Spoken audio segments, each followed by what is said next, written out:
Hello everyone and welcome back to another video from Wake&Tech. In this video, I'm going to show you how to log into your employee account on Horizon Payroll. So let's get started right away. First of all, open up your web browser and then in the address bar, type in horizonpayrollsolutions.com/login and press enter. You will now be taken into the login page for Horizon Payroll Solutions. Now click on Employee Logins from the home page and then click on Horizon Payroll Self-Service. You will now be asked to enter your credentials.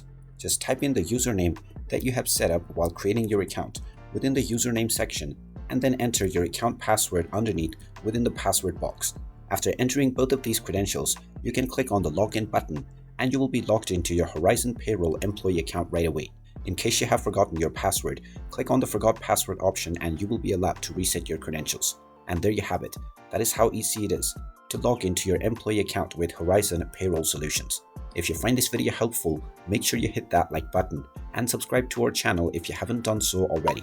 Also ring that notification bell to never miss another update from us. Thank you for watching and I will see you again in the next video.